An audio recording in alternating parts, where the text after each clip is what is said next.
Ok, et ben donc nous sommes live. En tout cas, bonsoir et bienvenue pour cette session, une session très intéressante étant donné nos participants aujourd'hui.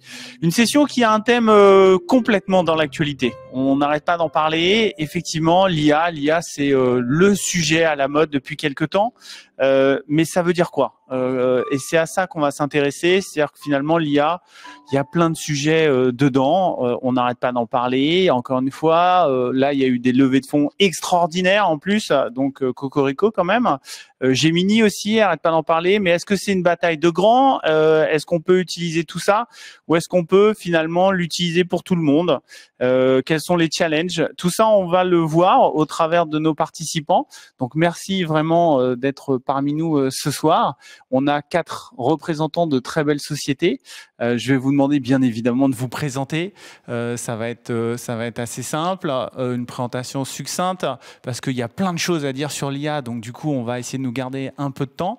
Et puis surtout, ce qui m'intéressera, ça va être une petite anecdote sur l'IA. On n'arrête pas d'en parler, mais vous, ça résonne en quoi? Est-ce que vous avez quelque chose d'un peu particulier, un peu spicy, quirky parfois on dit, sur l'IA? En tout cas, merci juste pour représenter finalement les noms et après je vous donne la parole. Donc effectivement, une société que je connais très bien, Miracle, Zendesk, Ringover bien évidemment et ManoMano, 4 très belles sociétés, mais dites-nous en plus. On va démarrer comme ça. Allez, on se présente. Merci beaucoup déjà de nous accueillir dans ces très beaux locaux. Moi c'est Stanislas Joly, je suis directeur Customer Success chez Miracle. Chez Miracle, Customer Success, c'est un département d'environ 120 personnes à travers le monde, c'est 40 personnes en France.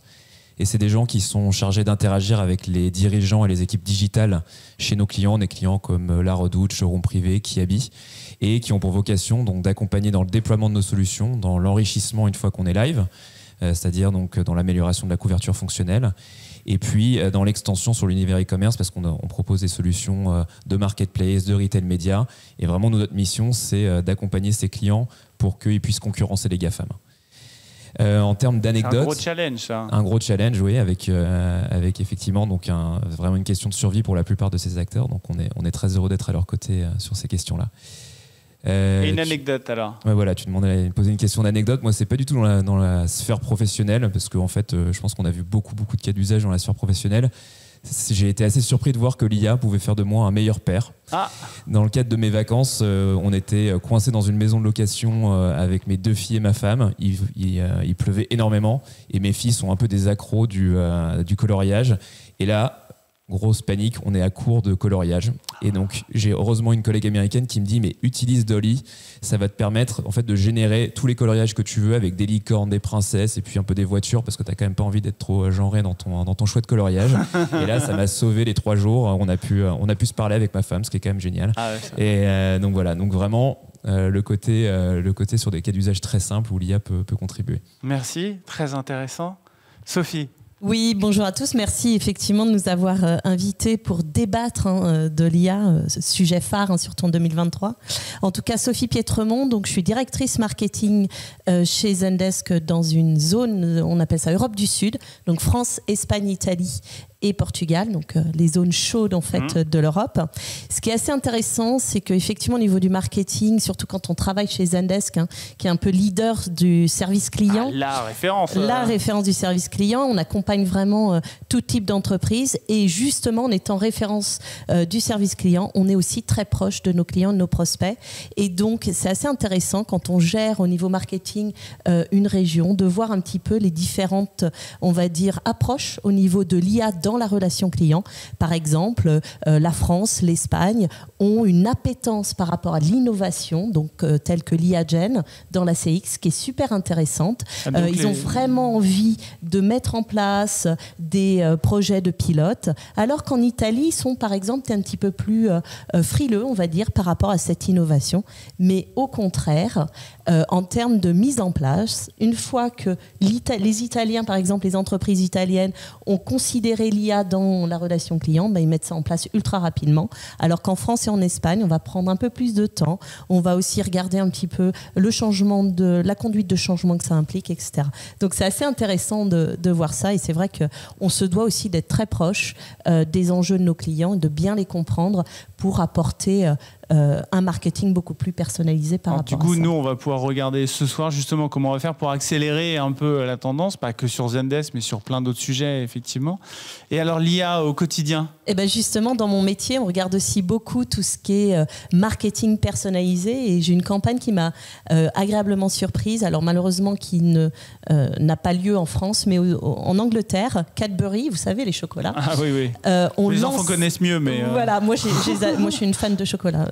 Bref, et donc du coup, en Angleterre, ils ont lancé une campagne de marketing personnalisé pour vraiment engranger plus d'engagement vis-à-vis de leurs consommateurs, et ils ont créé #MyBirthdaySong, c'est-à-dire qu'on peut offrir des chocolats et en même temps personnaliser grâce à l'IA Gen, que ce soit au niveau du style de la chanson, au niveau des paroles, etc., une chanson d'anniversaire. Donc comme ça, on a la possibilité de créer une chanson unique pour les consommateurs. Donc je trouve ça super intéressant. Ouais, c'est vraiment engageant en plus. Oui. En plus de chocolat, on va faire un petit rap sur 50 Cent, Happy Birthday. Exactement. Ça marche, je prends. Juan ? Bonsoir, Juan Abella, responsable des équipes Care et Opérations chez Ringover. Et Ringover, voilà, normalement, la plus grande partie de ceux qui sont là connaissaient très bien. Et un des gros leaders dans les marchés sur la partie SaaS et communication pour tous nos clients. Et forcément, le fait d'être totalement proche de la partie service client et opération nous donne cette visibilité, justement, comme disait Sophie, sur la partie IA, sur les besoins de nos différents clients, tous les différents outils qu'on va pouvoir utiliser et comment pouvoir les exploiter. Donc, justement, ce soir, on va vraiment creuser beaucoup de ces côtés-là qui va être très intéressant. Et alors, une petite anecdote, je crois que tu en as une en plus assez intéressante. Oui, non, mais effectivement, justement, sur la vie personnelle, ma sœur, elle est graphiste, et justement, elle avait envie à un moment donné, elle a un chien, moi aussi j'ai un petit chien, elle avait envie de faire des images de chiens, moi aussi, de faire quelque chose de sympa pour Noël, pour les fêtes, etc. Et justement, je lui ai conseillé d'utiliser Bing qui a sorti sa dernière version avec ChatGPT, avec justement DALL-E aussi intégré, mais tout dans un seul. On peut lui donner toute la description de ce qu'on veut faire, les typologies animal, chien, personne, typologie d'image, si on veut une image style Disney, style Renaissance, style classique, avec tout possible, et il sort l'image parfaite, faite en moins d'1 minute, justement. C'est les temps d'attente, simplement. Vous les faites les prompts et modifier, et il sort des images extraordinaires pour faire tous les quarts de Noël. Et c'est franchement génial. Pas besoin d'avoir quoi que ce soit d'outils de graphisme derrière pour modifier. Et franchement, on a trouvé ça extraordinaire pour ça.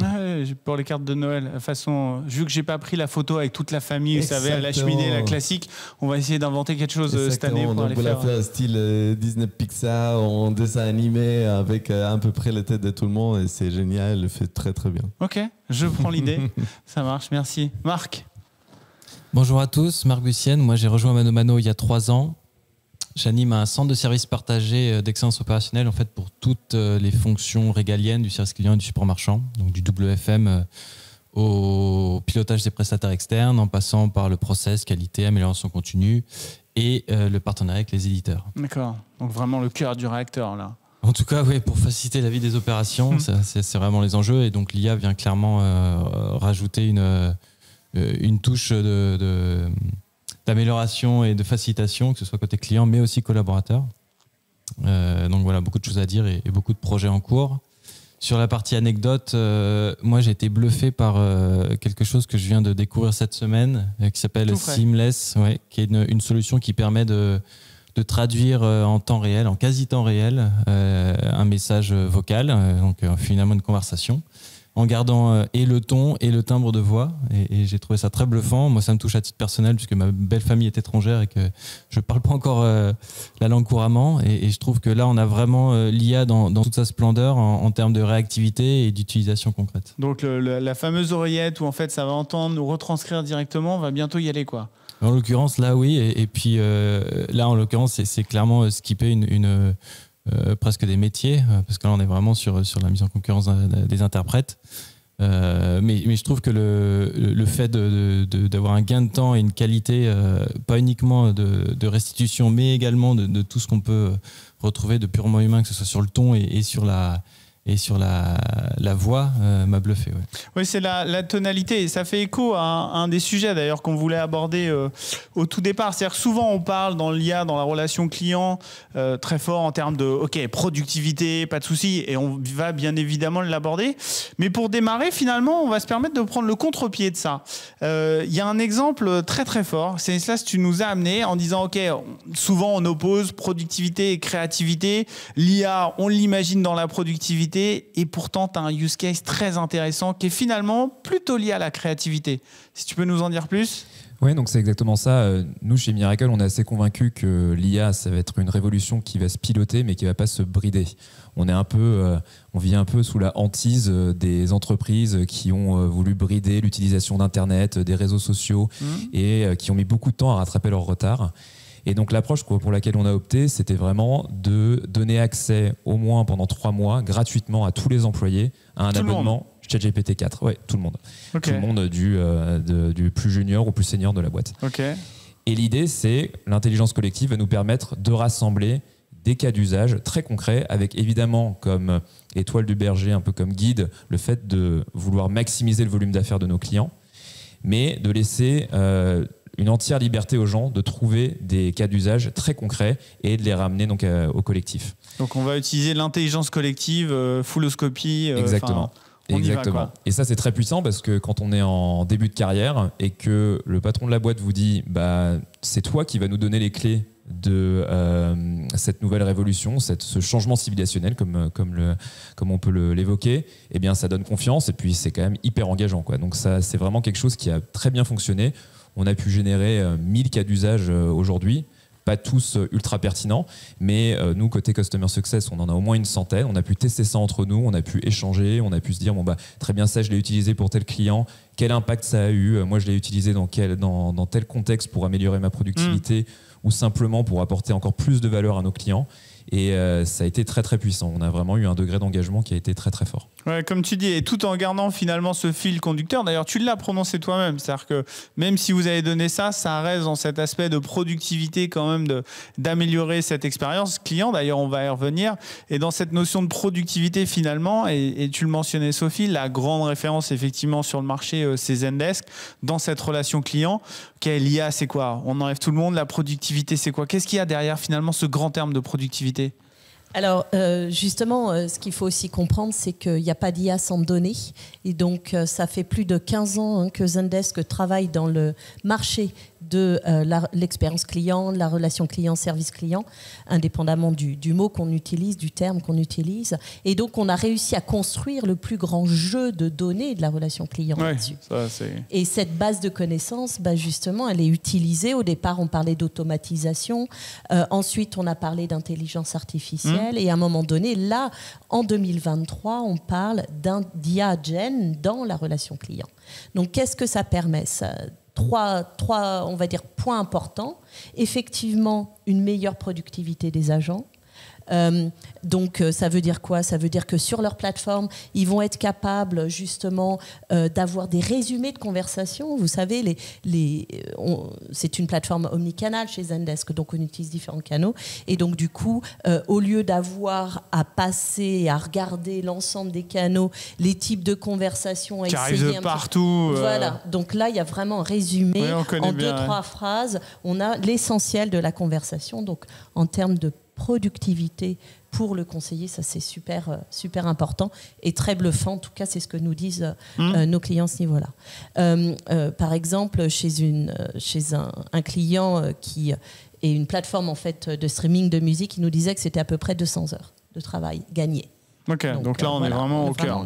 Pas de souci. En plus, ça permet aussi, quand l'agent est derrière sa plateforme, d'avoir aussi, on va dire, des éléments, des actions prédictives qu'il aurait oubliées ou qu'il ne pense pas forcément. Donc, l'IA Gen va apporter cette prédiction, en fait, d'actions qu'il peut l'aider à être encore plus productif et à améliorer le service qu'il apporte à son consommateur, à son client. Okay. Donc ça, c'est sur la partie productivité des agents. Je vous donne des exemples. Autre chose aussi, moi, qui me bluffe, c'est le routage intelligent derrière. C'est que l'IAGEN, qui est qui est intégré dans la plateforme et qui alimente au quotidien toutes les connaissances, en fait, les bases de connaissances service client, ça permet de comprendre le sentiment du message, s'il est positif, négatif. Ouais, l'humeur, on y reviendra effectivement parce qu'il y a un grand débat sur la tonalité et comment on fait ça finalement versus l'humain et c'est principalement au cœur. Ceci dit, la productivité telle que tu le mentionnes, forcément elle s'articule là pour le coup autour d'un outil et donc on se dit bon bah ok on y va, il y a besoin donc on prend un outil, vous mentionnez la référence. Pourtant Marc, il y a un point quand on discutait ensemble pour préparer ça, tu m'as dit attention parce que finalement dans la relation client on peut évaluer plein de choses, on peut faire plein de choses, alors du coup est-ce qu'on démarre par quoi et comment on y va? C'est quoi le démarrage finalement? Alors effectivement, ManoMano, pour rappel, c'est le leader européen du digital sur la verticale e-commerce, bricolage, jardinage et amélioration d'intérieur. On est présent sur 5 pays et surtout on fait de l'avant-vente, de la pré-vente, on s'adresse aux particuliers, on s'adresse aux pros, on a une offre logistique. Donc finalement, la solution IA qui couvre tous les besoins, en tout cas chez nous, elle n'existe pas et on s'est plutôt dit regardons et ayons une approche tactique. Qu'est-ce qu'on veut améliorer? Quels sont les leviers qu'on veut aller chercher? Quels sont les indicateurs sur lesquels on veut travailler? Et qu'est-ce qui existe aujourd'hui sur la palette de solutions, que ce soit au travers des solutions du marché ou des solutions avec les éditeurs partenaires avec qui on travaille, pour mettre en place. Donc arriver un scope très large. Quoi. Très large, mais finalement une approche très tactique en regardant sur telle activité, qu'est-ce que je vais aller chercher, des gains de productivité, ou alors baisser mon taux de contact, ou alors augmenter la satisfaction du client en passant par celle de l'agent. Et c'est finalement l'objectif sur l'indicateur qu'on a défini qui va nous donner la solution la plus adéquate, ou en tout cas celle qu'on va tester en premier. Comment on POC, sur quel périmètre et qu'est-ce qu'on va aller chercher. Donc tu mappes tout. Pour démarrer, c'est OK, déjà on fait un premier mappage, on analyse les ratios. Pas forcément sur un mapping exhaustif, mais plutôt de se dire là on a clairement une marge d'amélioration, on est une boîte jeune, on a 10 ans, il y a encore beaucoup de choses qu'on peut améliorer et des choses pour lesquelles l'IA vient décupler en fait les effets là où on pourrait prendre plus de temps via des projets plus traditionnels en fait. Okay. Donc c'est de se dire là typiquement on a un espèce de legacy qu'on pourrait faire différemment. Là on a des nouvelles fonctionnalités de la solution qui permettent de faciliter. Qu'est-ce qu'on estime qu'on va gagner? Comment on forecaste ça? Parce que finalement les projets IA, c'est quand même beaucoup d'investissement, beaucoup d'efforts. Oui, au démarrage. Surtout en ce moment où on est quand même au début et on est en collaboration avec les partenaires et les éditeurs pour construire quelque chose. On n'a pas le sentiment d'avoir des choses qui sont complètement sur étagère et qui sont plug and play. Okay. Et c'est plutôt une belle opportunité d'ailleurs de construire finalement quelque chose qui est sur mesure et qui correspond à notre besoin. Et qu'est-ce que ça vient derrière leverager sur ce qu'on a identifié comme opportunité? Arriver à trouver l'effet de levier. Et finalement, cet effet de levier, c'est de là d'où tu pars. Et d'ailleurs, je crois que c'est un peu la même chose que tu avais, Juan. C'est-à-dire partir d'abord de OK, qu'est-ce qu'on a? Et les indicateurs, comme le mentionnait Marc, ou alors partir de l'outil. C'est souvent un débat que beaucoup de gens ont. Marc a pris parti en disant non, moi je regarde mes indicateurs et après j'y vais. Quelle est toi ta position par rapport à ça? Oui, forcément. Pour moi, de toute façon, quand on commence à réfléchir qu'est-ce qu'on veut automatiser ou on veut mettre de l'IA, la première chose à faire, et en tout cas de mon point de vue, c'est vraiment on regarde tous les process qu'on a, on regarde tous les différents points qu'éventuellement on pourrait améliorer, en tout cas qu'on voudrait automatiser, là on voudrait gagner de la productivité, et selon ce qu'on arrive à trouver, et selon là où on trouve qu'on pourra surtout avoir de l'information et qu'on pourra derrière continuer à alimenter, c'est là où il faut vraiment trouver l'outil pour. Il faut comprendre qu'aujourd'hui, il y a presque un IA pour tout.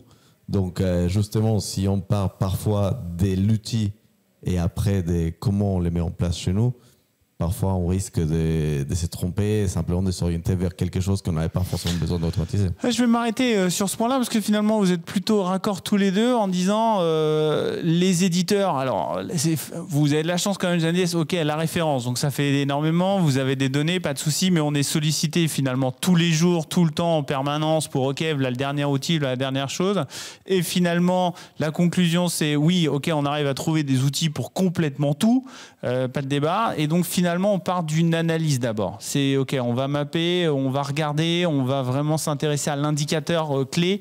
C'est un des points d'ailleurs dont on reviendra, c'est que finalement, sur la notion, que ça soit en Customer Success ou directement en Care, tout va l'influencer. Il y a un moment donné, OK, comment on fait pour avancer? Et donc ça, cette partie clé de, OK, c'est quoi le meilleur outil? Non, c'est pas ça la question. Et il y a même une notion de, finalement, on travaille avec eux, quoi. Faut à chaque fois. Et donc, dans tes process en permanence, c'est OK, comment tu analyses les différents produits et comment tu regardes et comment tu construis avec eux? Oui, clairement. Alors, nous, on est en best of breed. Aujourd'hui, on a presque un partenaire éditeur par canal.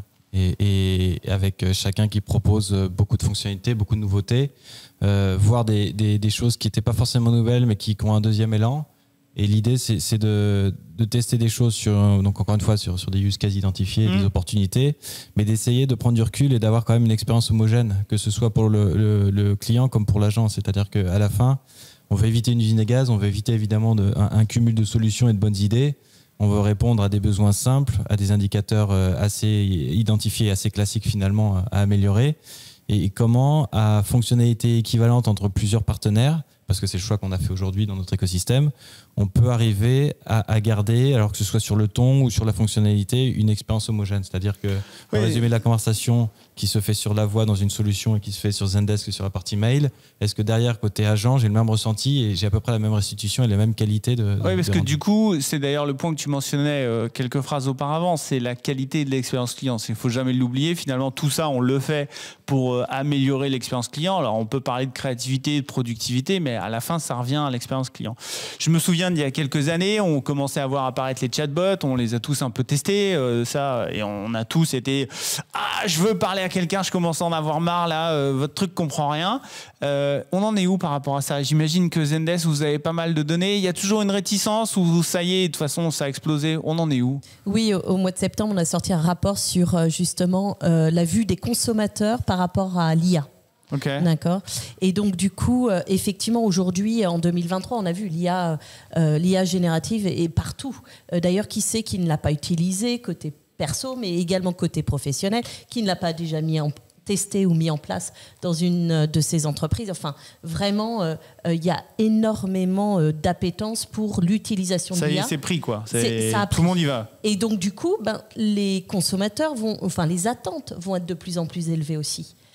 Par rapport à l'IA Gen. Donc du coup ils le prennent, mais par contre maintenant il faut que ça soit avant que le cas que j'expliquais, ok ça m'énerve, maintenant ça peut plus passer en fait. Non, maintenant ils l'utilisent au quotidien. Le consommateur sait très bien que l'IA Gen peut aider à l'amélioration de sa propre expérience utilisateur vis-à-vis de sa marque préférée par exemple. Donc il est plus à je veux parler à un humain, il est ok je veux parler à la meilleure IA. Oui. Exactement, et surtout, j'en ai marre des chatbots. 75% de ces consommateurs-là sur le marché français disaient je veux utiliser, je veux que les bots en fait soient des bots, ce qu'on appelle avancés, c'est-à-dire qu'ils veulent plus des bots robotiques en fait. Comme des robots, mais ils veulent vraiment des bots avec des fonctionnalités avancées qui leur permettent justement de répondre à leurs questions.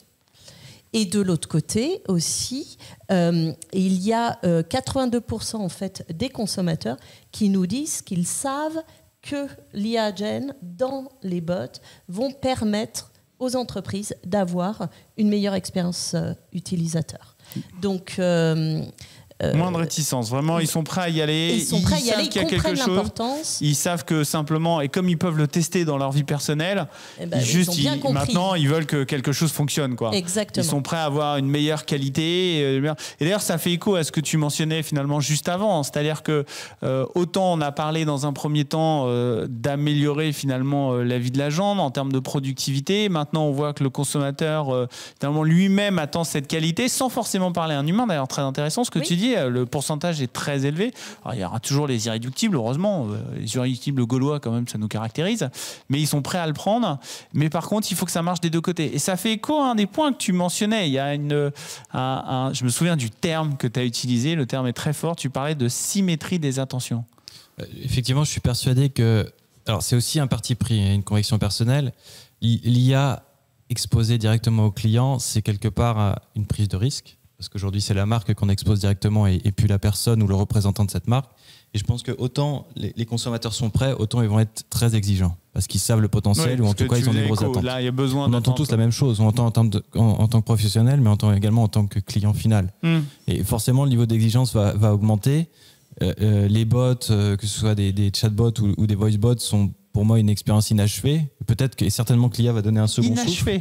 Inachevé dans le sens où on n'a pas été au bout de l'exercice, et certainement que l'IA va permettre d'aller au bout de cette idée d'avoir finalement une résolution 100% automatisée. D'accord, donc il faut vraiment effectivement fournir la solution et voilà. arriver. Quoi. Et je pense qu'il y a beaucoup d'itérations encore à faire. Nous, ce qu'on fait pour l'instant, c'est plutôt prendre ça de l'angle de l'agent et de lui faciliter la vie à lui. Et d'avoir finalement une approche, comment l'IA peut pousser une symétrie des attentions 2.0 avec un agent qui a une simplification de ses tâches, une simplification de son quotidien et qui derrière se retranscrit par effet miroir dans la satisfaction du client. D'accord, donc c'est le fameux précepte, on va d'abord s'occuper finalement des gens en interne et ça se reflètera aussi sur l'externe. Sur un des deux grands axes qu'on a pris, c'est clairement ça, c'est améliorer la vie de l'agent et sa productivité et son efficacité.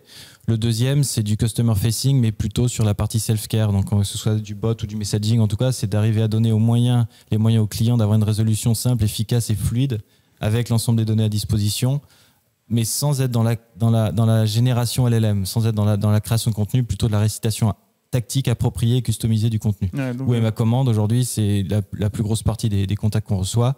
L'information est quand même, somme toute, assez accessible, sauf dans les cas extrêmes. C'est aussi donner aux moyens aux clients d'avoir accès à cette information par d'autres canaux, d'autres moyens. C'est intéressant parce que finalement, ça renvoie à un précepte. Tu dis, bah oui, il y a des situations finalement qui vont se répéter. Voilà, où est-ce qu'elle est ma commande? Donc finalement, il faut avoir cette intelligence de la faire vivre. Merci pour cette excellente transition parce que c'est un des concepts que toi, tu défendais finalement sur l'intelligence situationnelle. Oui, tout à fait. Enfin, je ne peux être que d'accord sur l'importance de la qualité de l'expérience client. Nous, du côté de Miracle, on est vraiment dans une logique d'accompagnement de nos clients d'une transformation de leur business. Donc, quand on adopte une économie de plateforme, c'est vraiment quelque chose qui est transformationnel. Quand on a signé Macy's, par exemple, ils ont mis 50 ans à atteindre 1000 références et aujourd'hui, ils en sont à plusieurs centaines de milliers. Donc, c'est vraiment quelque chose d'ultra transformationnel et c'est fait main dans la main. Pourquoi je raconte ça? C'est parce que notre client, il va lui aussi pouvoir utiliser l'intelligence artificielle. Qu'est-ce qui fait que nous, on va lui apporter quelque chose via ça? Nous, on considère qu'il y a l'intelligence artificielle d'un côté avec toute sa puissance de calcul, et puis le customer success qui va pouvoir s'appuyer sur cette puissance de calcul, en faire un tremplin pour vraiment l'adapter à la situation du client.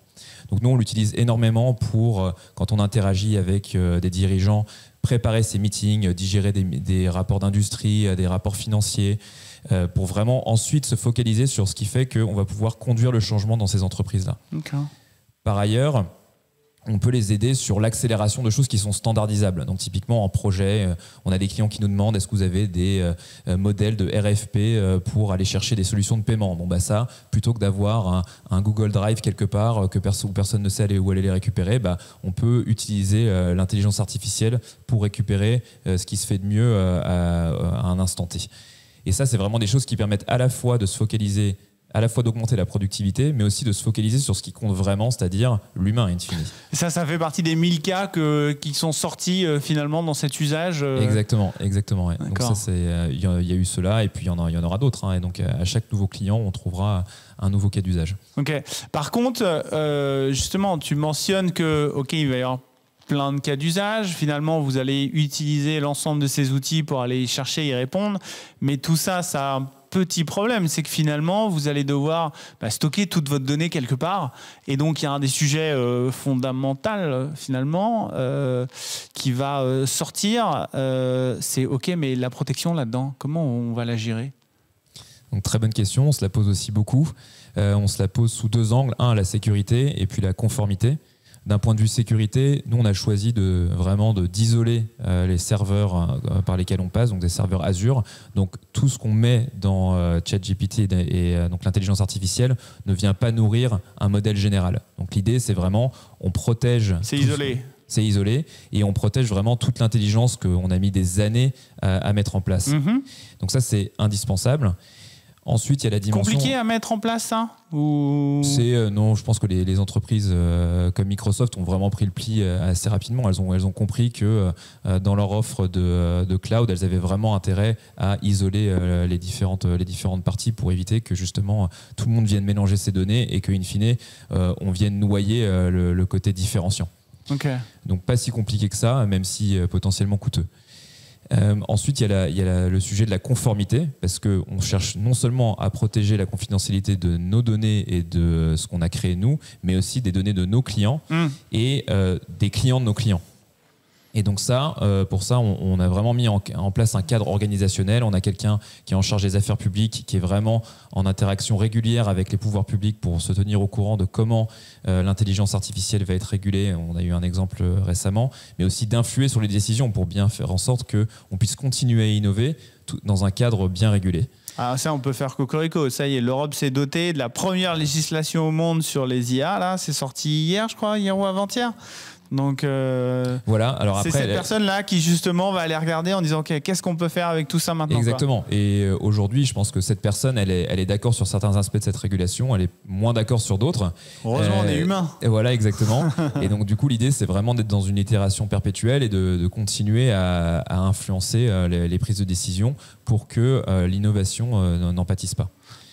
Ouais, il ne faut pas que la protection et la sécurité, ça c'est toujours le grand débat, finalement arrive à brider, voilà, l'innovation. Et pourtant c'est primordial. On n'aura pas d'innovation si on n'arrive pas à enlever toutes les peurs. Et la donnée reste critique. Et d'ailleurs on a ce sujet-là parce que la donnée, on parlait tout à l'heure, c'est finalement pas que du texte. Ça reste de la voix, des échanges. Comment on gère ça quand on gère toutes les communications de tout le monde ? Oui, forcément, ça devient compliqué. Mais justement, quand on parle par exemple d'IA aujourd'hui, il y a l'IA qui fait les résumés des appels, qui fait les next steps d'un appel, qui prend toute l'information, qui fait les résumés des différents échanges, soit email, soit ticket. Et justement, il faut bien sécuriser tout ça parce que pas tout le monde peut avoir accès, peut avoir des données personnelles à l'intérieur. Donc, il faut bien gérer, contrôler la qualité des échanges, les accès, qui a accès, qui peut l'exploiter et avoir toujours un contrôle de qualité derrière parce qu'il peut y avoir des données que par exemple on n'a pas besoin d'avoir là. Donc bien parfois même effacer des enregistrements si nécessaire, si on voit qu'il y a des données personnelles qui sont là, qui ne devraient pas être là. Aussi, nos clients nous demandent via RGPD, bien évidemment, par exemple, d'effacer des enregistrements. Oui. Il faut le faire de toute façon. Donc, justement, il faut que quelqu'un puisse y répondre. Il faut bien avoir les contrôles sur toutes les données, avoir la qualité derrière et avoir la sécurité qui est bien avec. Parce que, comme tu le dis, aujourd'hui, c'est 100% de communication avec nos clients, téléphone ou mail ou ticket ou chat, effectivement. Donc, s'il n'y a pas un bon contrôle derrière, forcément la sécurité. Ouais, je vois effectivement tous les enregistrements des appels commerciaux et des choses comme ça qu'on peut faire. J'imagine bien évidemment que c'est un sujet aussi qui a été complètement pris par Zendesk. Hein. Vous maîtrisez énormément d'outils. Là, la conformité, ça ne doit pas être une personne. Il doit y en avoir du monde. Alors oui, donc bon, ça effectivement, tout se passe aux US, effectivement, pour faire en sorte qu'il y ait les bons tampons de certification, de mise en conformité. Et puis également, par exemple, on a la certification HDS, donc qui permet justement d'avoir... les données de santé, c'est ça ? Les données de santé, ouais. Donc voilà, donc on est capable aussi de gérer ça. Mais dans le cadre de la plateforme Zendesk, effectivement, appliqué au cas d'usage des entreprises. Oui, c'est primordial. La sécurité, données, données, conformité. Oui. Il y a un autre sujet dans cet ensemble finalement un peu de crainte qu'on a dans l'usage. Et ça, tu l'as mentionné tout à l'heure lorsque tu as dit effectivement on est un best of breed, ok, mais donc finalement on va s'équiper de plein d'outils, on va s'équiper de plein d'IA, mais comment on assure une homogénéité, comment les données, la tonalité, tout ça, ça va rentrer finalement peut-être en conflit ou pas? Comment on s'assure finalement de tout ça? On teste, on regarde, on compare. C'est différent parce qu'il y a effectivement plusieurs éditeurs qui peuvent proposer les mêmes choses, mais qui peuvent être backés par plusieurs LLM, que ce soit des LLM du marché, des algos plus propriétaires. Donc, il n'y a pas de solution miracle et pour l'instant, évidemment, on peut pas dire que les éditeurs s'accordent tous, ce qui est normal. Hein. Il y a une vraie course à la ouais, c'est ça. Et puis il y a une vraie compétition entre eux aussi. Nous, c'est trouver notre compte dans tout ça. Donc, encore une fois, sur des approches simples, sur des pierre par pierre. Mais éviter de partir dans toutes les directions. Pour moi, l'IA, c'est quand même la boîte de Pandore et on a vite fait de perdre le fil et de partir sur les mauvais projets, sur les mauvais résultats et d'être à côté de ce qu'on voulait faire ou de ce qu'on devrait faire. Oui, j'ai toujours cette crainte d'avoir des bonnes idées mais qui correspondent à aucun besoin. Et je trouve que l'IA vient décupler un petit peu ça. Des super solutions, mais derrière, qu'est-ce qu'on veut en faire? Alors, bon, vous l'aurez compris, moi je suis plutôt pragmatique et assez terre à terre dans l'approche, mais finalement, je pense que l'IA est un formidable levier, un outil, mais qu'il convient de maîtriser. Et pas de subir et pas de partir dans toutes les directions. C'est super produit, alors là j'ai super bonne réponse, mais c'est pas ce que le client attendait. Oui, et puis ça fait écho à ce qui s'est passé avec Tay. Pour rappel, c'était une IA qui avait été lancée par Microsoft à l'époque et en 2-3 jours, elle est devenue complètement xénophobe. Là où c'était l'IA, maintenant ce que tu dis, c'est que finalement la boîte de Pandore, c'est plutôt OK. Il y a tellement de choses pour tout le monde, d'ailleurs ça a été mentionné par Juan, que finalement, attention, vous allez maîtriser pas mal de choses, mais ça peut dériver, vous allez passer du temps, de l'effort sur des choses qui vont être pas forcément bonnes, quoi. Donc la tonalité compliquée là-dedans. Exactement, du temps, de l'effort et finalement passer notre temps à faire de la R&D, c'est ce qu'on veut éviter. Hein. L'IA est quand même là pour décupler et les efforts et accélérer sur des résolutions et des cas pratiques. Donc voilà, nous on se rajoute une complexité parce qu'on a cet écosystème et qu'on veut dès le début partir sur des bonnes bases et pas avoir une expérience par canal, que ce soit encore une fois pour l'agent ou pour le client. Mais c'est important aussi, puis ça nous permet de se poser les bonnes questions et puis indirectement de challenger les solutions entre elles et de voir ce qu'il y a le mieux à prendre dans tout ce qui est proposé aujourd'hui. Oui, parce que finalement, vous avez challengé sur un mode d'ordre, je crois, c'est OK, mais comment on va aider l'humain? Parce que ça sert à ça à la fin, ça doit aider. C'est ce que tu mentionnais sur tes différents process, il faut les aider, quoi. Clairement. Je pense que si les agents ne trouvent pas leur compte, on est perdant. Si les clients ne sont pas satisfaits du premier coup, on sera aussi perdant. Et je pense que quelque part, l'IA... Il y a plusieurs visions, mais je suis convaincu que ça reste un vrai levier pour l'humain dans le sens large et pour l'exécutant collaborateur en particulier, qu'il y trouve son compte et que surtout ça vienne décupler le fondement de la nature humaine. C'est que demain, tuer des tâches à faible valeur ajoutée, arriver à baisser le taux de contact et à garder finalement les contacts humains, quel que soit le canal, c'est parce qu'on attend un plus et que le client attend aussi un plus parce que la résolution ne peut pas être faite ou ne doit pas être faite par un robot. Ouais, donc faut l'amener par contre ce plus et il faut s'assurer qu'il soit pris. Une vraie transformation, mais je pense que c'est un consensus. Alors, il va y avoir un impact sur le métier clairement et les BPO en particulier, mais je pense aussi que c'est une belle opportunité et pour repasser un petit peu du call center à la conciergerie finalement. Ouais, j'imagine que c'est comme ça que maintenant on doit se positionner complètement Zendesk, c'est-à-dire on aide quoi. Oui, exactement. Et je suis tout à fait d'accord avec ce que tu dis, Marc. Faut d'abord écouter le client, vos consommateurs, et essayer de comprendre un peu ce qui est important avant de mettre en place effectivement des projets d'IAGEN pour améliorer la qualité du service client. Et ce qu'on dit, déjà premièrement, on dit que l'IAGEN est un assistant virtuel en fait pour aider l'humain. Et que l'humain reste important, reste au cœur des relations humaines avec le consommateur. Donc ça permet vraiment de gagner du temps et de l'énergie quand on est justement en contact avec le client. Donc par exemple, pour des temps de réponse plus rapides, pour par exemple être capable de gérer des volumes de tickets. Ouais, c'est lui qui pilote. Ça c'est important, voilà. Mais également, ça doit aussi aider le consommateur derrière pour que lui, s'il y a 2 heures du mat, il veut aussi récupérer un peu les différentes... répondre à sa problématique de commande ou quoi que ce soit, il puisse le faire aussi tout seul dans son coin et avoir des réponses assez poussées à ce niveau-là. Donc, et quand le problème devient un petit peu plus complexe, avoir ce contact humain, c'est super important. Donc, moi je dis attention, l'IAGEN c'est important, ça permet vraiment de gagner en productivité, d'aider à la NPS, de toute manière c'est la finalité aussi de pas mal d'entreprises, mais l'humain reste important, il faut vérifier, valider le contenu, c'est simplement un complément un assistant virtuel. Mais alors du coup, s'il y a besoin de surveiller, valider le contenu, on va rentrer dans une problématique de supervision directe. Comment on fait au day-to-day quand on a toutes les équipes et qu'on a besoin de surveiller tout ça? Et avec beaucoup de patience, bien évidemment.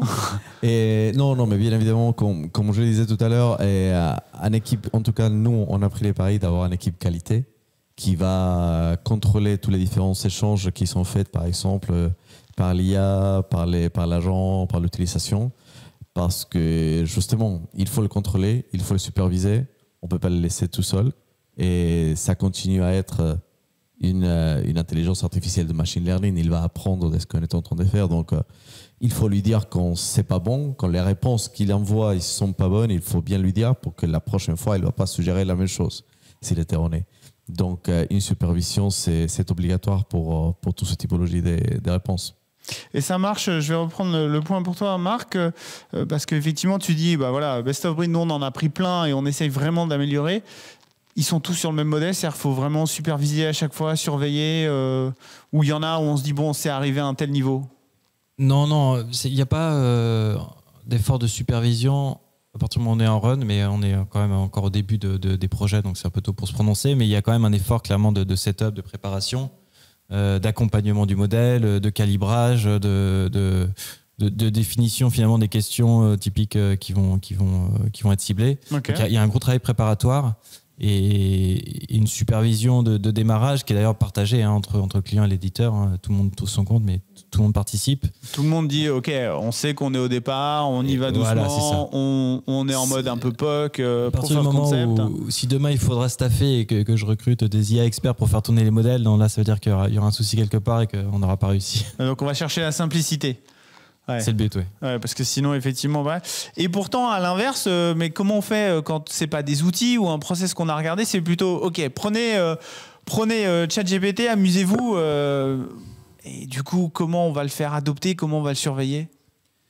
Je pense qu'il y a deux axes à cette question. Il y a un, comment on s'assure que toute l'entreprise est au clair sur le degré de priorisation stratégique de l'IA dans la stratégie de la boîte. Là, aujourd'hui, j'en parlais d'ailleurs avec notre Chief Product Officer. Elle me disait qu'il n'y a pas un seul bloc de la roadmap, qu'il n'y a pas une dimension IA dans les 2 années à venir. Ouais, de toute façon, c'est full. Voilà. Et ça, il faut être très clair avec les gens. On l'exprime régulièrement. Récemment, on a obtenu des facilités de paiement auprès de banques où on a clairement dit que c'était pour faire de la croissance externe dans le domaine de l'IA. Donc pareil, on a des grands axes stratégiques où on dit aux gens, voilà, on est all-in sur l'intelligence artificielle parce que c'est vraiment une révolution civilisationnelle. Ça, c'est la grande partie stratégique pour que les gens soient au clair de où on va. Et ensuite, comment est-ce qu'on fait pour qu'au quotidien, les gens soient clairs sur comment y arriver? Et là, donc, il y avait ce dont on parlait tout à l'heure, le fait de diffuser, donc en donnant accès à des abonnements aux différentes personnes. Le fait de l'intégrer en fait dans des choses très très concrètes. Marc, tu disais tout à l'heure, je vois pas l'intérêt d'avoir énormément de solutions si on sait pas quel problème on cherche à résoudre. Nous, vraiment, c'est... Qu'est-ce qu'on optimise? On optimise, nous, c'est très clair, c'est le volume d'affaires de nos clients. Donc, à partir de là, on essaie de l'intégrer dans des process, dans des meetings, dans des interactions qui ont vocation à améliorer le volume d'affaires de nos clients. Et ça, c'est très très clair pour tout le monde. Donc, ça ne sert à rien de venir avec un cas d'usage qui n'a pas vocation à faire ça. Ok, mais est-ce qu'il a fallu former du coup sur ces éléments-là est-ce que on n'est pas tous digital natives? Alors ici, on est plutôt effectivement les entreprises de la tech innovantes, mais quand même, il y a toujours parfois des éléments un peu...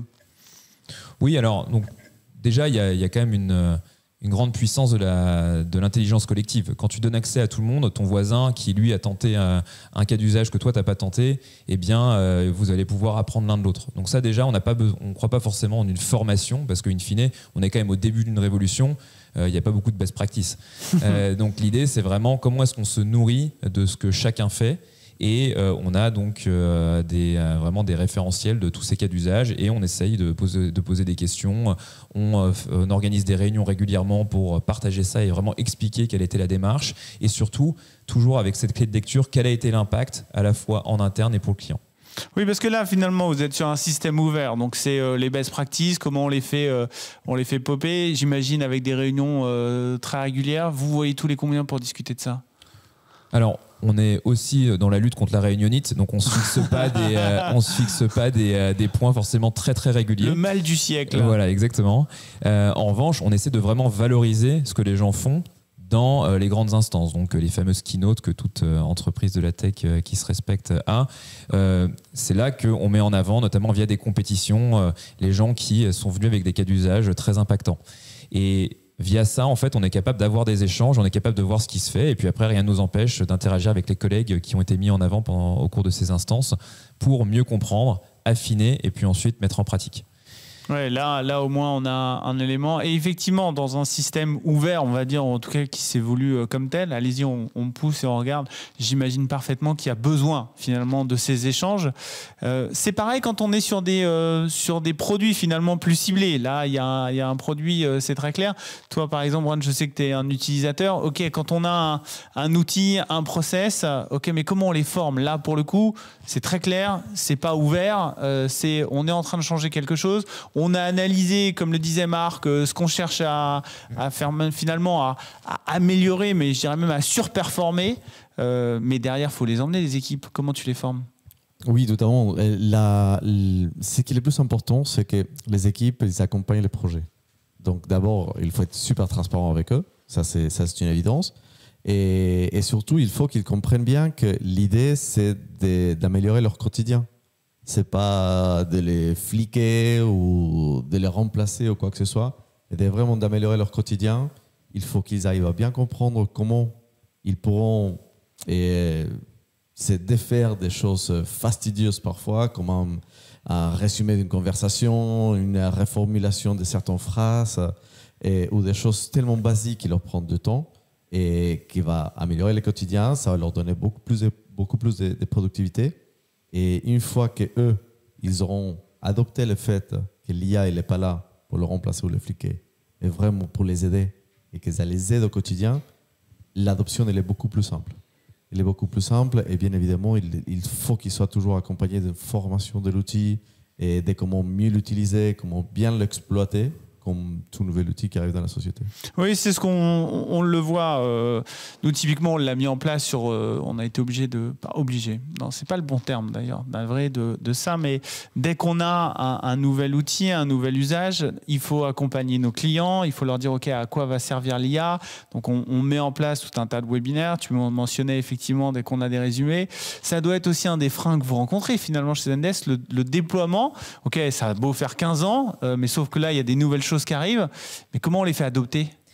Effectivement, on se retrouve aussi confronté, on accompagne nos clients, donc dans cette approche, cette conduite de changement aussi, c'est important pour eux. Donc, il y a tout un ensemble, on les aide d'outils pour les aider justement à les former sur la manière d'utiliser au mieux l'IA Gen qui est intégrée dans la plateforme.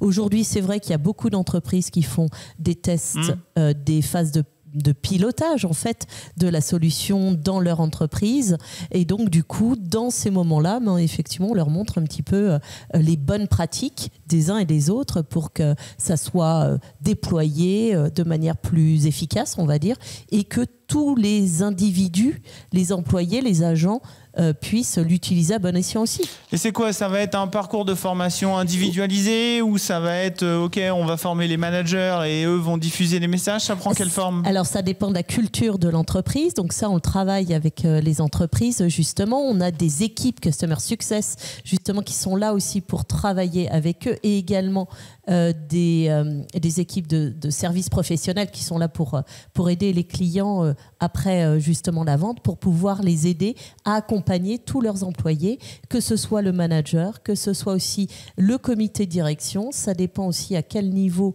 on a besoin de former un petit peu les uns et les autres. Ça peut être des webinars. On n'a peut-être pas tous des comités de direction où on dit OK, banco, non, on y va. Non, pas forcément l'outil, mais simplement sur les possibilités, les métriques en fait qui sont, on va dire, les métriques qui sont mises en avant en fait quand on utilise de l'IAGEN dans le service client. Oui, on en revient, c'est-à-dire effectivement à cette surveillance. Donc finalement, la formation, on dit, c'est pareil. C'est-à-dire que là où tu rebookes, c'est de dire, OK, on va former, mais on va former pourquoi? Pour surveiller quoi? Et ça doit engendrer quoi? C'est un des points clés que tu défendais effectivement tout à l'heure. C'est quel mécanisme on met en place? Comment t'emmènes tout le monde quand tu as une diversité et que tu dois finalement mettre ça au galop? Tu nous as dit, et de ton poste, effectivement, tu es au cœur, tu dois avoir l'optimisation de tout. Comment t'emmènes? Alors, l'idée, c'est bien de définir le besoin et de s'assurer que c'est un besoin existant et qui fait du sens, ou une solution qu'on propose. Ce qui est bien, c'est qu'on est, comme le disait Sophie, sur une période de pilotage et finalement de co-construction. Donc, il y a des choses qui sont proposées, on les adapte, et puis on les teste, et puis on regarde, et on a des très bons retours sur des choses qui, en plus, n'étaient pas forcément attendues des agents. Et on va leur dire demain, bah, tu vois, là, dans ton interface, tu vas avoir le résumé de la conversation ou des 12 emails du cas que tu n'as pas forcément commencé d'ailleurs. Et finalement, on leur apporte des solutions sur des besoins qu'on connaît nous, mais qui ne sont pas forcément exprimés de leur part, parce qu'ils n'ont pas l'idée de se dire, pas encore, mais ça va venir. Bah tiens, franchement, là, j'ai 10 mails à lire, si je pouvais avoir un résumé, ce serait top. Donc on apporte une solution avant même. Nous, on sait qu'on va mesurer ce qu'on va récupérer sur la DMT, sur le nombre de touchpoints ou la résolution globale du ticket.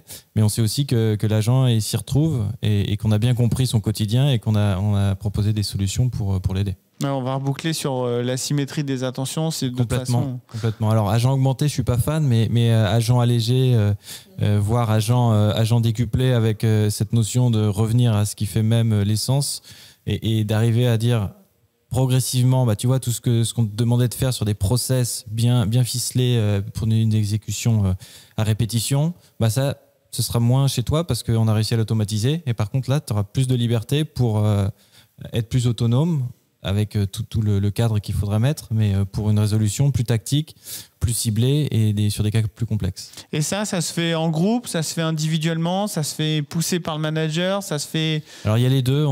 Sur la partie des innovations qu'on lance ou des nouvelles features qu'on teste, on est plutôt en proposition et on dit bah voilà, on va tester ça.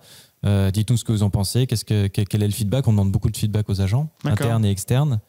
Et après, on a aussi beaucoup d'ateliers, d'ateliers Gamba, d'ateliers d'échanges et de visites sur site aussi pour récupérer des idées et faire le lien avec des projets d'amélioration continue en général et IA en particulier. Donc là, si je vous entends bien, vous avez tous mentionné un peu ce terme, c'est-à-dire sur l'échange. Grosso modo, il y a une course, ok, c'est un peu la course à la ruée vers l'or, surtout tous les éditeurs. Donc, ok, on va le voir les banques, on essaye de lever, l'IA, il faut y aller. Il y a une transformation, les consommateurs sont prêts à y aller. Ok, cette course, on y va tous, mais finalement, c'est l'échange. Il va falloir aller former les équipes, y aller doucement, mais sûrement, et par des méthodes un peu différentes. Et des fois, ça monte même au C-level, c'est ça? On est vraiment obligé de démarrer du haut. Oui, par rapport à certaines métriques, pour essayer aussi de remettre au cœur de l'entreprise la relation client. Parce que c'est aussi vu, ne pas oublier que la relation client est vue... Pour nos champions de la relation client, c'est vu comme un élément différenciateur. C'est comme ça qu'ils vont aller plus vite que les concurrents. Parce que si aujourd'hui, vous avez vu la vulgarisation de l'IAGEN, aujourd'hui dans notre quotidien professionnel, personnel, si l'entreprise n'y va pas aujourd'hui, bah, ça va être le concurrent d'à côté qui va y aller. Donc, on est tous dans un océan rouge et il faut se différencier, quoi. Voilà, exactement. Donc, c'est important aussi de bien prendre ça en compte. Et les Français, alors, sont pas trop réfractaires? Les Français adorent l'innovation. Et en tout cas, c'est le retour que l'on a par rapport à d'autres pays, oui, effectivement. Donc on va dire le mot. On est nul en maths, ou en tout cas, on est de plus en plus mauvais, et pourtant, on aime l'innovation. On a eu pas mal de prix Nobel. Mais bon, indépendamment de ça, en tout cas, oui, l'innovation génère énormément de demandes sur le marché français. Après, la mise en place, c'est autre chose, effectivement. Il y a beaucoup de questionnements aussi là-dessus, sur les données, sécurité, conformité, etc. Ouais, et puis même de regarder, jamais oublier, et j'adore ce point, c'est jamais oublier de quoi on veut partir, quel est finalement l'indicateur, et après, comment on va les emmener. Il y a un outil pour tout, d'accord, mais finalement, il peut y avoir un outil pour tout, un outil pour rien, quoi. Ouais, clairement. Et historiquement, le centre de contact, alors plutôt pour la partie après-vente, service client, et vu comme un centre de coût, je suis persuadé que l'IA va vraiment aider à la transformation vers un centre de profit. Oui, parce que c'est d'ailleurs ton point de vue. C'est-à-dire sur le Customer Care, c'est entièrement ça. Vous êtes un centre de profit puisque vous devez augmenter le chiffre d'affaires de vos clients. Alors oui et non, le département Customer Success n'est pas un centre de profit dans le sens où on n'a pas un PNL et on ne doit pas maximiser nos revenus à nous en tant que Customer Success, mais c'est clairement un driver de rentabilité pour l'entreprise en général. Donc notre but n'est pas d'aller soutirer encore plus d'argent à nos clients en les accompagnant. En revanche, c'est vraiment l'idée que puisqu'on a des intérêts alignés, puisqu'on on se rémunère sur le volume d'affaires de nos clients, plus on les aide à accélérer, plus on les aide à grandir, plus on va se rémunérer. Donc on a vraiment des intérêts parfaitement alignés. On en revient. L'accompagnement, l'échange, c'est effectivement un peu la clé. Avant d'aller basculer sur 2-3 éléments, il y a quand même une question qu'on aimerait vous poser suite à finalement nos échanges qu'on a eus ici. Donc on voudrait poser à l'assistance une question pour avoir leur retour finalement et voir comment ils se positionnent là-dessus. Donc normalement, il y a une question qui devrait apparaître à l'écran pour aller vous interroger finalement sur l'année prochaine. Une fois qu'on a vu ça, on l'a vu, il y a quand même pas mal de choses à prendre en question sur les différents éléments. Voilà, on a affiché la question. Si vous deviez choisir une seule action à mettre en place en 2024 pour faire face au changement de la relation client lié à l'IA, parce que oui, ça change et on n'a pas arrêté d'en parler. Et en plus, j'aime bien, c'est que on en est vraiment au début, quoi. Ok, laquelle choisiriez-vous? Donc 3 options là que je vois. On va être sur l'analyse, j'en reviens, ouais, ça, je trouve ça énorme, faut pas prendre tout et n'importe quoi. Effectivement, la formation aussi, peut-être qu'ils ont déjà démarré, mais bon, va falloir se former à tout ça, et puis peut-être que ils n'ont pas été avec un outil finalement très spécialisé, mais plutôt ouvert. Ou alors, ok, on va regarder notre temps, notre cœur de métier, on va s'intéresser à de la productivité, tout ça couvre un peu les éléments, avec quand même, on l'a rappelé, d'ailleurs ça a été dit, attention, certification, la donnée, la sécurité, tout ça reste un peu clé. En plus, on sait très bien que ça va évoluer, c'est-à-dire que demain, l'IA, c'est la voix déjà, nous on en fait beaucoup, ça va être l'image aussi. Franchement, le coup de l'oreillette demain, on l'attend tous de pouvoir voyager et d'avoir ça, donc on va l'avoir partout. Ça va devenir effectivement essentiel et tout ça n'a qu'un seul but, on l'a rappelé, l'expérience de nos clients. Donc on va retenir ce terme avec cette symétrie des attentions, c'est en aidant les équipes en interne qu'on va finalement aider. Même à 2h du matin, on a le droit de poser sa question, on s'en souviendra. Et effectivement, surtout quand on révolutionne finalement tout un marché, comme Mano Mano qui s'est lancé en disant ok, le bricolage, vous y croyez pas à distance, ici on va y arriver et on va le faire. Je me souviens de la première discussion que je crois que j'ai eue avec les fondateurs il y a 5 ans, 6 ans, 7 ans, je me souviens même plus, mais c'était complètement nouveau. Et oui, quand tout bouge, quand tout va vite, il faut se souvenir effectivement des fondamentaux. Merci d'avoir répondu. On est pile dans les temps sur cette première partie. On va du coup regarder effectivement vos différentes questions. Alors la première, Sophie, elle est pour toi. C'est direct. Elle est très claire, très précise. Comme ça, on va pas faire de généralité. Est-ce que Zendesk va proposer à ses clients une solution diagène sur la base des contenus présents dans le guide Zendesk? Donc a priori, il y a une question sur le guide. Là, faut y accéder. Il nous faut une IA là-dessus, quoi. Tout à fait. Donc c'est bien pris en compte et ça va arriver l'année prochaine. Ouais. Ok. Donc c'est bon, on n'aura plus besoin de passer... Je n'ai pas de date exacte, je ne l'ai pas encore. Oui, bon, on les connaît, les entreprises américaines. Jamais de date, c'est la clé. Attention, sinon elle va rentrer, à la soirée ça va mal se passer. Donc non, on n'annonce pas de date, mais ça viendra, quoi. Oui. Ok. Les questions qu'on va retrouver, alors effectivement, la protection des données, la confidentialité, tu l'as dit, finalement, c'est que les hébergeurs en direct d'une solution ou même finalement de solutions, on a l'impression qu'elles appartiennent au domaine public tellement on les utilise comme ChatGPT, mais non, finalement elles sont hébergées. Toutes les solutions maintenant permettent quasiment d'avoir des clouds particuliers, j'imagine que c'est le cas, bien évidemment. Toi, c'est pareil, sur toutes les solutions que tu vois, oui, tu le vois, chacun dit, ok, si vous avez besoin de vos données, vous inquiétez pas, tout est protégé. Clairement, de toute façon, c'est un prérequis. On a une très belle équipe sécurité qui verrouille tout. Alors après, nous, on est plutôt aujourd'hui en circuit fermé, c'est-à-dire qu'on lance l'IA sur des modèles de données internes, que ce soit catalogue produit ou base de connaissances. Ouais, donc on n'ouvre pas. Et au moins, ça permet de sortir. Mais c'est vrai que ça pose la question vraiment de la souveraineté. On parlait de la régulation à l'échelle européenne. Aujourd'hui, les grands acteurs du cloud, c'est des acteurs américains. Donc, dans quelle mesure est-ce qu'en Europe, on sera capable d'assurer vraiment une présence très forte dans le cloud pour s'assurer que les données d'acteurs comme Mano Mano, Miracle soient vraiment protégées? Le fameux cloud européen, c'est un grand débat, ils n'y arrivent pas. Hein. C'est OVH aussi essaye. Hein. On adorerait l'avoir. Peut-être qu'un jour il viendra. En tout cas, ils essayent, mais ça prend pas encore. Je pense que les mastodontes juste sont tellement une force de frappe assez importante. Mais oui, je suis d'accord. Ça va devenir de toute façon essentiel. En plus, heureusement, voilà, on a dit l'Europe s'est dotée maintenant d'une régulation. En tout cas, ça démarre. On sent que ça y est, ça frétille. L'Europe a toujours été intéressée par ce genre de sujet. Les RGPD, hein, c'est quand même un truc bien costaud, mais qu'on commence à nous envier, donc ça viendra. Une petite question qui m'intéresse. Tout le monde parle d'IA, de plus en plus d'entreprises investissent dans cette technologie, mais pourquoi aussi peu d'adoption aujourd'hui dans les entreprises? Alors, je vais la prendre de deux façons différentes avant de vous la distribuer. C'est-à-dire que l'adoption, on peut le voir de deux façons. Soit on a une adoption très process, et donc soit on est dans un cadre où, ouais, mais bon, juste on regarde et puis on ne sait pas comment l'adopter. Donc les gens ne sont pas tous aussi avancés que toi sur leur analyse, et donc dans ces cas-là, ils sont juste en phase d'analyse. Je vais attendre ton point de vue là-dessus. Soit c'est, oui, mais moi, je veux dans ma division, dans mon département, donc un peu comme toi, pourquoi on ne va pas payer mon abonnement de ChatGPT, moi, dans mon entreprise? On va prendre le premier. Est-ce qu'il y a une problématique d'adoption parce qu'ils n'ont pas encore tout analysé, ou est-ce que de toute façon, elles sont en train de s'équiper là? Oui, alors ce qui se passe et ce qu'on voit hein, par rapport au contact, aux personnes, aux entreprises que l'on a régulièrement, c'est qu'effectivement ils ont besoin d'aide parce que ça part un peu dans tous les sens, et souvent on les accompagne aussi dans leur manière de revoir leur stratégie CX en fait, et donc y compris l'IA-Gen.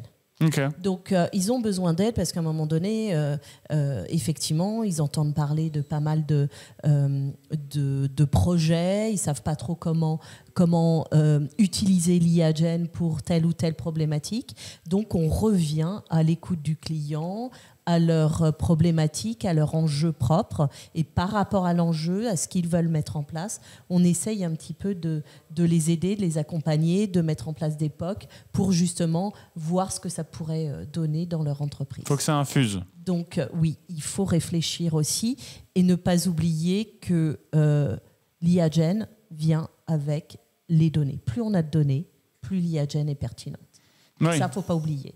Et ça va faire le lien, mais je n'ai pas oublié hein, la question, ça va faire le lien sur un des éléments. C'est-à-dire que, ok, il faut que ça infuse. C'est une autre question aussi qui est posée que je vais mettre tout de suite en parallèle. Oui, mais pour surveiller quoi? C'est quoi la métrique clé? Des gens se posent la question en disant, ok, donc je vais me tourner vers toi. Comment tu as abordé les premiers en disant, ok, là je vais appuyer sur celui-là, je suis à X, je veux être à Y. Comment tu fais pour prendre le bon indicateur? C'est une bonne question parce que expliquer l'indicateur va permettre d'expliquer pourquoi il y a cette perception de peu d'adoption. Finalement, nous, les indicateurs qu'on regarde, en tout cas sur une grande partie de l'IA qu'on met en place, c'est des indicateurs de production, de productivité, de performance opérationnelle, et c'est pas des indicateurs publics. Et quand on donne la possibilité à l'agent d'avoir le résumé de la conversation pour traiter plus rapidement son cas, c'est pas quelque chose qui est visible côté client. Il n'y a pas de perception, c'est complètement invisible. Donc l'adoption est là, elle n'est pas forcément systématiquement en customer facing avec de l'IA mise en face du client. Il y a aussi toute la part d'ombre avec beaucoup d'exécution et d'amélioration qui est simplement juste pas visible, mais les investissements sont là et l'adoption est aussi là. Et une entreprise qui veut d'un seul coup y aller, ça serait quoi ta reco? Elle investit sur quoi d'abord? Sur ce qu'elle veut améliorer. J'ai pas la prétention d'avoir.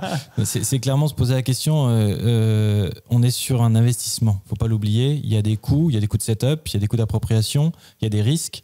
Et puis il y a des coûts de run aussi, parce que finalement derrière, c'est des tokens, c'est des algos qui tournent. Tout ça, c'est de l'argent dépensé. C'est quoi le ROI derrière? Okay. Et je pense que la meilleure approche, c'est de se dire où est mon ROI, qu'est-ce que je veux améliorer, et derrière de tester. Okay. Ou alors on y va un peu en mode full, en disant bon, on sait que ça va changer le monde, on a l'argent, ok, on y va, on donne des abonnements à tout le monde et on voit si on fait une adoption, quoi. Oui, parce que derrière, c'est vraiment la question de la clarté et de la transparence stratégique. Parce que si aujourd'hui vous êtes jeune, ambitieux dans une entreprise, vous voyez bien qu'il y a un mouvement de fond dans la société qui touche à l'intelligence artificielle, donc vous avez intérêt à vous y mettre. Mais si en plus de ça, votre employeur vous dit c'est ultra prioritaire et quiconque vient avec des idées, même si on ne paye pas les abonnements, là vous avez même une incitation à vous payer l'abonnement vous-même et à commencer à réfléchir à des idées qui vont avoir un impact sur votre quotidien et potentiellement sur votre projection et sur votre trajectoire de carrière. Donc c'est vraiment ça part de cette possibilité d'avoir une vision stratégique très claire. On parle des indicateurs. Comment ça se matérialise en termes d'indicateurs sortants? Donc nous, c'est le volume d'affaires. Donc ça veut dire que chaque employé de Miracle sait que tout indicateur entrant qui permettra d'améliorer l'indicateur sortant qu'est le volume d'affaires et qui peut être optimisé grâce à l'intelligence artificielle aura un impact positif sur l'activité de l'entreprise. Donc on est prêt à ouvrir et on y va, quoi. Voilà, exactement. Mais ça repose une autre question, c'est est-ce qu'il y a besoin d'une culture particulière? Est-ce qu'il y a besoin de fondamentaux? On est ici plutôt dans les boîtes, mode SaaS, mode tech, donc on va pas faire ni les superlatifs, ni même les côtés négatifs, le Chief Happiness Officer, etc. Ou le côté, ah oui, forcément, on veut plus de 50% de croissance. Mais il y a une culture. D'ailleurs, ça fait un peu écho à ce que tu mentionnais tout à l'heure. Et du coup, c'est quoi les changements de culture qu'il faut ou que tu dois voir chez tes clients pour finalement se dire oui, là, ça va prendre ou là, ça va pas prendre. Il va falloir commencer à travailler la culture et donc peut-être remonter parce qu'on sait très bien que la culture est souvent descendante quand même. Il y a deux approches, ce qu'on dit le bottom-up ou le top-down. En fait, soit on a des entreprises qui sont champions, qui sont plutôt bonnes en termes de NPS, de relations clients, qui ont des métriques en progression, qui vont embarquer leurs agents dans tous les projets de pilotage, dans les projets de test de la relation client avec de l'IA-Gen. Et puis on a l'autre approche aussi, où on a plus un comité de direction qui voit la relation client comme étant stratégique, le NPS comme étant ultra important et justement donc différents sous-catégories de métriques de pilotage qu'il faut absolument améliorer. Donc là, c'est souvent le comité de direction ou en tout cas un directeur ou un VP du CX ou le DG, le PDG, etc. qui va dire voilà, ça c'est super important, qui va le descendre aux différentes équipes et qui va demander bon voilà, ultra important, ça doit faire partie de votre plan de commissionnement de tous les collaborateurs, c'est vraiment un projet d'entreprise, comment on fait quoi. Donc il y a ces deux approches-là. Le juste milieu, assez rare. C'est soit tout l'un, soit tout l'autre, en fait, grosso modo, sur le marché français. Et quelqu'un qui voudrait, le tips, quelqu'un qui est un manager qui se dit non, moi là j'ai besoin d'appuyer, je sens pas. La question est un peu ouverte, ou la limite, tiens, Juan, je vais la prendre pour toi. Quel serait le conseil? Alors, c'est pas le cas ici, parce que nous, on baigne dedans depuis quelques années, mais imagine, quelqu'un vient te voir et dit bon, moi dans mon entreprise, j'aimerais bien, mais ils sont un peu réfractaires. Comment tu lui dis d'aborder les choses? Tu lui dis ah ouais, c'est sûr, le problème c'est si tu commences à leur parler données, sécurité, ça va pas le faire. Si tu leur dis ok, on va changer toute la culture, ça va pas forcément le faire. Ça serait quoi le tips pour qu'ils puissent s'engager? Et vraiment, là, je vais être plutôt d'accord avec toi. C'est vraiment être très factuel sur ok, qu'est-ce qu'on va améliorer, qu'est-ce qu'on peut améliorer, qu'est-ce qu'on va gagner en améliorant ça, surtout. Et quand on parle forcément, par exemple, de résumer des appels ou d'améliorer des réponses, d'être plus efficace avec les agents, et c'est évident que le fait d'avoir des agents ou des sales beaucoup plus efficaces va améliorer aussi l'efficacité de la société et la rentabilité. Donc, qu'on arrive à appuyer sur les bons process, sur la bonne action qu'on peut améliorer, ça va parler directement beaucoup plus à la société ainsi que des gens. Ouais, Et effectivement, et pour rebondir un peu sur ce que tu dis, nous, ce qui marche bien chez les comptes, c'est aussi avoir des références clients. Et donc, les clients, le client parle à un prospect et justement, il partage un peu les bonnes pratiques. Mm-hmm.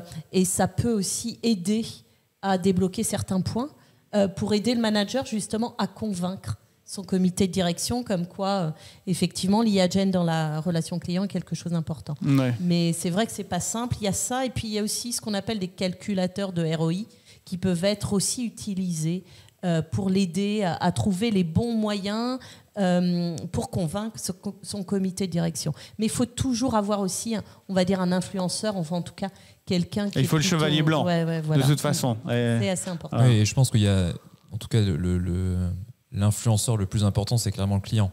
Moi, ce que je fais souvent avec mes clients, c'est j'organise des gatherings où on se retrouve au bureau, il y a une trentaine de clients et on prend des thématiques. Donc la fois dernière, on parlait de seconde main et d'IA. Et le fait de voir que Dans le monde de la mode, il y a des problématiques très très concrètes de gestion de catalogue, d'authentification, notamment sur les problématiques de seconde main.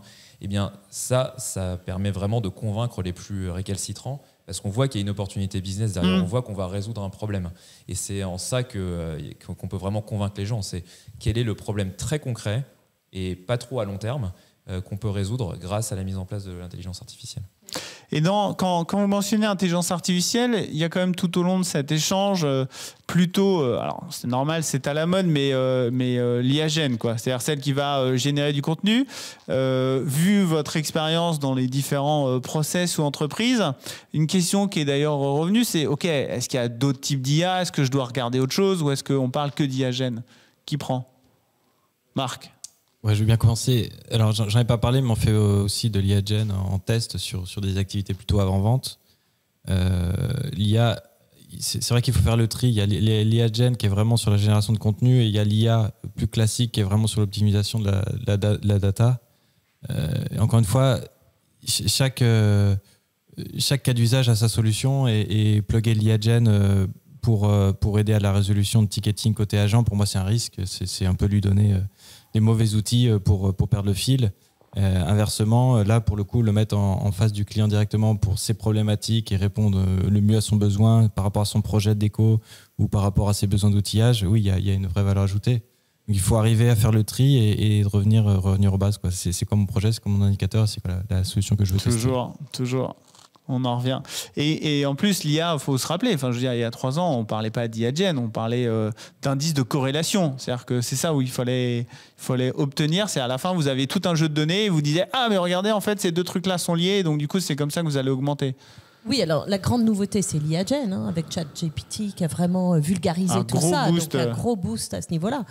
Mais l'automatisation, l'intelligence artificielle, le machine learning, ça existe depuis... belles années, donc du coup c'est pas nouveau ça. Oui. Vraiment c'est l'utilisation du contenu et surtout l'IA qui apprend par rapport à la base de connaissances qui existe. C'est ça qui est nouveau. Et un exemple un peu sur ces anciens modèles où ça a complètement disparu, on parle que d'IA-Gen de toute façon. Ah non, ça existe et ça coexiste, on va dire. L'automatisation, tout ça existe. Donc c'est incorporé dans tous les outils maintenant. Oui, de toute façon, oui. Et avec en plus cette couche qui apprend que vous activez ou pas, d'accord, et qui apprend de par elle-même, en fonction des usages, si vous le voulez ou pas. Vous pouvez aussi désactiver cette partie-là. Donc voilà. Ok. C'est ce qu'on voit aussi, ça fait penser à une autre question, c'est ce qu'on voit typiquement sur les retranscriptions d'appels sur l'IA qu'on a branché Siri Ringover, c'est-à-dire, oui, c'est très bien, ok, c'est de l'IA-Gen, on va être capable de faire des résumés, on va être capable d'améliorer finalement cette connaissance, mais à la fin, c'est la corrélation entre des mots, une attitude, les fameux NPS ou les CSAT qu'on va mettre en exergue finalement, et ça au quotidien, ça on le voit l'influence de finalement d'autres types d'IA, quoi. Oui, bien sûr. Et par exemple, chez nous, donc effectivement, comme tu l'as dit, on a l'IA pour la partie résumé des appels, par exemple, qui remonte directement sur un ticket donc Zendesk, bien sûr, qui est créé. Et après, tous les différents échanges qui continuent sur les mêmes tickets, sur les mêmes échanges sont liés. Et forcément, le simple fait que l'agent qui va continuer l'analyse de cas qui a été remonté par téléphone à cette résumé d'appel, à les next steps qui ont été mentionnés lors de l'appel, à la fin lors de la résolution de ticket, en tout cas à la fin des différents échanges, il y a cette enquête de satisfaction qui est envoyée et que forcément on va se refléter sur la CSAT. Le fait d'avoir un traitement beaucoup plus complet du début à la fin, sans perdre absolument aucune info et de ce qui s'est passé lors de l'appel, qu'est-ce qui est arrivé avant. Avant, généralement, faire un CR d'un appel, c'était le plus compliqué possible. Forcément, on oubliait des choses. Maintenant, avec la retranscription, plus de résumer cet appel et le fait de sortir les next steps directement de l'appel. Et les mots-clés, les next steps. On n'a plus d'infos. On a des mots-clés, on a des sentiments, on a des intentions directement. Donc, bien évidemment, le maximum d'informations est exploité. Ouais, là j'ai le même sujet. Tu parlais tout à l'heure de la réunionnite. On va sortir pareil les réunions en visio là. Oh, ça va me changer la vie. Le nombre de réunions qu'on va pouvoir éliminer comme ça en disant attendez, en fait les comptes rendus vont tout simplement sortir des visios avec les next steps et autres. Mais alors du coup ça serait ça typiquement un succès que je vois tout de suite. On va gagner un temps grave avec ça. Désolé de ce terme, mais c'est vraiment là, il me prend au cœur. Ça fait des années que je l'attends. Enfin, on va y arriver. Et pour vous, un petit tour de table, c'est quoi le succès? C'est quoi la marque d'un succès, que ça soit dans l'organisation, par rapport à un produit? Finalement, c'est quoi le succès de cet outil, l'IA, dans la relation client? Bonne question, hein? Vaste programme. Comment tu dis, ouais, là, ça a marché, on est successful? Bah vraiment, nous encore, je me répète, hein, c'est vraiment notre marotte, quoi, mais on regarde vraiment l'impact par rapport à un indicateur. C'est est-ce que ça a eu un impact sur le taux de conversion et le volume d'affaires de nos clients. Mais il va augmenter, il augmente naturellement. Comment tu sais que si c'est ça qui va augmenter? Un exemple, c'est typiquement, même si les A/B tests, c'est toujours un sujet à controverse, mais typiquement, nous, un des grands enjeux en e-commerce, c'est la pertinence de l'arborescence sur un site internet. Or, nous, on a une fonctionnalité d'IA classique qui permet de recatégoriser de façon plus pertinente certains produits. Donc, on est capable avec nos clients de leur dire, bon, bah, quand c'est l'IA qui recatégorise, voilà ce que ça donne en termes de chiffre d'affaires, en termes de taux de conversion. Quand l'IA n'est pas impliquée, voilà ce que ça donne. Et souvent, ce qu'on voit, c'est qu'il y a une amélioration assez significative du volume d'affaires et du taux de conversion. Okay. Donc là, vraiment, ça, il y a une réussite qui est indubitable, qui est indéniable. Il y a beaucoup d'exemples comme ça. Donc on a aussi des briques de customer care sur notre produit. On est capable de faire des analyses sémantiques, c'est toujours de l'IA classique, pour voir en fait dans quelle mesure est-ce que il y a des échanges entre clients et vendeurs marketplace qui s'enveniment, et ensuite de faire des corrélations avec le CSAT du client final, pour être capable de dire bon bah voilà, vous avez davantage d'échanges qui, parce que les gens sont un peu montés dans les tours, ont abouti à une satisfaction client qui est clairement pas optimale. Donc là, on a des indicateurs très clairs, toujours en phase avec le taux de conversion et en fait la réussite de la transaction e-commerce. Et ça nous permet vraiment de nous dire dans quelle mesure est-ce que l'intelligence artificielle a vraiment amélioré l'output business. Ouais, et la lecture, on a des tels volumes de données, juste avant que je te donne la parole, c'est-à-dire qu'on a des tels volumes maintenant de données que pour analyser la conversation qui s'est mal passée, d'avoir les mots-clés, on le voit, un outil effectivement qui permet tout de suite de dire, bah ok, en fait là, il y a 3 mots-clés qui pop, donc pouf, il y a des alertes, on voit que ça change la vie, on le voit, nous on le vend, mais c'est ça, du coup, ça fait partie effectivement des éléments clés. Je vois que tu hoches la tête, donc on est clairement dedans, du coup je vais passer, c'est pareil, ça fait partie de succès. Si on dit, OK, la dernière version avec l'IA Zendesk, elle est successful parce que... Parce que justement, quand premièrement, nos clients la voient, ils ont un effet waouh, ils se disent, et ils voient tout de suite l'apport sur leurs clients, donc, et sur la productivité de l'entreprise. L'apport sur leurs clients, tu le mesures comment ? Donc, sur leurs clients à eux, ouais. Donc, bien, par leurs indicateurs de performance, okay. à eux, les leurs. Donc ça peut être le temps de résolution, ça peut être la CSAT, ça peut être le NPS de manière globale, ça peut être aussi le volume de tickets qui est généré et qui est traité. Et puis ça peut être le nombre d'heures de travail qu'ils ont gagné aussi pour un agent. Et ça peut être aussi, parce qu'il ne faut pas oublier, il y a un fort turnover aussi au niveau des agents dans les entreprises, et ça peut aider aussi à améliorer justement l'environnement de travail en lui proposant des bons outils. Mais on va le démultiplier, disait Marc. Oui, démultiplier, voilà. Ou en tout cas, ça peut l'aider à avoir des meilleures conversations avec le consommateur. Donc, ce qui est important, c'est vraiment le client consommateur, nos clients à nous. Et quand on voit le nombre de POC, on va dire de phases pilote ou test que l'on a sur le marché français, oui, ça prend vraiment toute ça s'accélère en fait. C'est vraiment impressionnant. Ouais, mais sur leur Matrix, pareil. Alors, comment on juge Juan ? Tu l'as déployé dans différents outils, on l'a déployé dans notre outil. Le succès de l'IA dans la relation client, comment on le mesure ? Oui, tu as plusieurs façons. Justement, sur la partie dont nous, on l'a déployé, on le voit très bien avec, justement, comme disait Sophie, avec les indicateurs. On voit les temps de résolution, les temps de réponse, forcément, par exemple, qui va baisser, parce que maintenant, les agents peuvent t'aider. Et la quantité de tickets qui sont résolus, par exemple, avec une première réponse en one touch.